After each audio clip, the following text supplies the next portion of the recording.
আসসালামু আলাইকুম, কি অবস্থা সবার? আজকে আমি আসছি আরেকটি ভিডিও নিয়ে।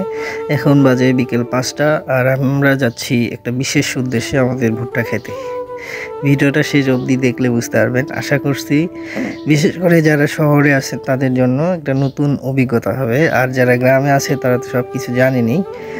আমাদের অনেকটা পথ হাঁটতে হবে, সামনে একটা বড় ফসলের মাঠ আছে, ঠিক সেটার শেষ মাথায় আমরা যাব। আর তারপরে আছে আমাদের এই গ্রামের ছোট্ট ঢেপা নদী।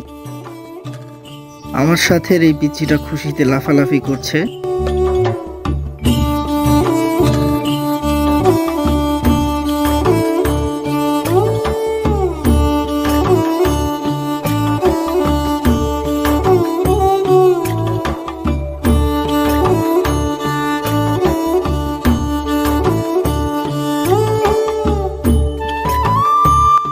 এখানে দেখতে পাচ্ছেন সুতার বাঁশ দিয়ে বাঁধানো মাচা, এটা মূলত পটলের মাচা। এরকম আরও অসংখ্য মাচা রয়েছে।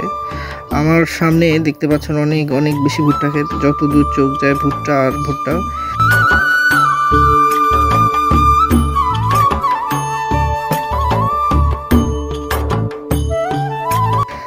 যাওয়ার জন্য এই আলটা দেখেন, দুপাশে ভুট্টা, মাঝখানে পথ, কিন্তু ভুট্টা গাছের পাতা শরীরে লাগতেছে। যত সামনে আগাতে থাকবো তত রাস্তা শুরু আর ছোট। আসলে আমাদের গ্রামে ভুট্টা চাষটা একটু বেশি করা হয়। আজ থেকে 3 বছর আগেও এগুলোতে আমন ধান চাষ করা হতো।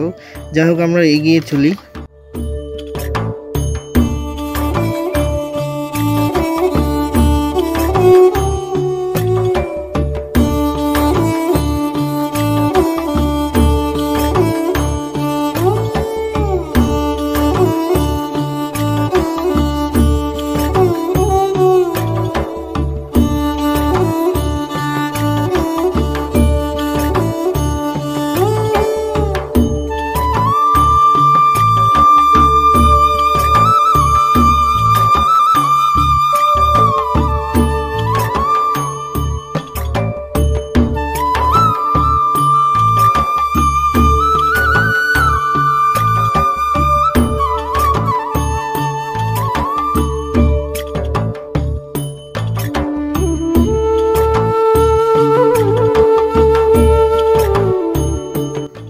আমরা প্রায় চলে এসেছি, আর কিছুক্ষণ হাঁটার পর আমরা আমাদের খেতে আসলাম।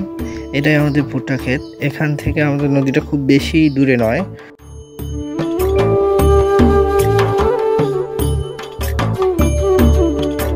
সামনে একটা মরিচের গাছ, বেশ বড়ই দেখা যাচ্ছে।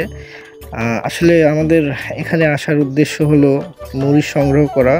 ভুট্টার গাছের মাঝে মাঝে আমি কিছু মরিচের চারা লাগাইছিলাম, সেটাও অনেক দিন আগে। তখন ভুট্টার গাছগুলো মূলত ছোট ছিল। এটা অনেকের কাছে অদ্ভুত মনে হতে পারে, আসলে মরিচ এভাবে হয় না, যেহেতু গাছ অনেক বড় হয়ে যায়। আমি পরীক্ষামূলকভাবে চারাগুলো লাগাইছিলাম, আর লাগানোর পর আজকে প্রথম আমরা মরিচ সংগ্রহ করতে আসলাম। দেখা যাক মরিচ হয়েছে কিনা।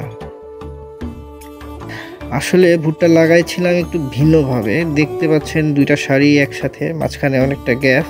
আসলে গ্যাপগুলো তো ছিল, এই আলু লাগাইছিলাম এগুলোতে, যার কারণে আলু তোলার পর জায়গাটা অনেকটা ফাঁকা ছিল। তাই ভাবলাম মরিচের চারা লাগাই। আর এখানে দেখছেন কয়েকটা গাছে ভালোই মরিচ হয়েছে।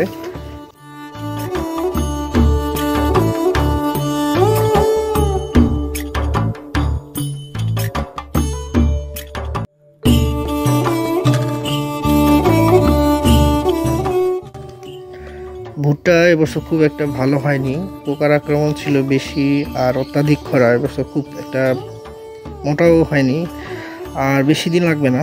দেখতে পাচ্ছেন ভুট্টার লাল হওয়া শুরু হয়েছে। কিছুদিনের মধ্যেই ঘরে তুলবো ইনশাল্লাহ।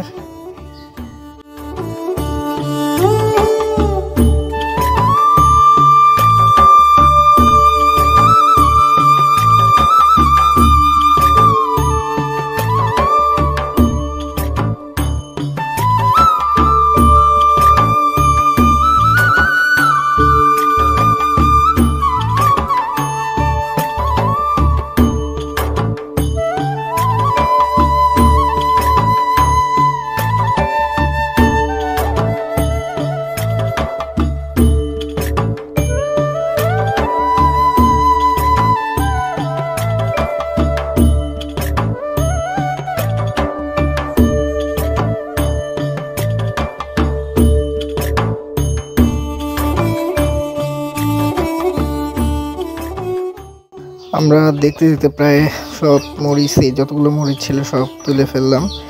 এখন আমাদের যাওয়ার পালা। এই পিচির হাতে দেখেন অনেকগুলো শাক তুলছে, আমাদের গ্রামে যেগুলোকে ঘিমা শাক বলে। যাই হোক, তার 2টা ভুট্টাও চাই, তার আবদার পূরণ করলাম আর কি। আমরা এখন চলে যাব বাসায়। গুড বাই, আল্লাহ হাফেজ।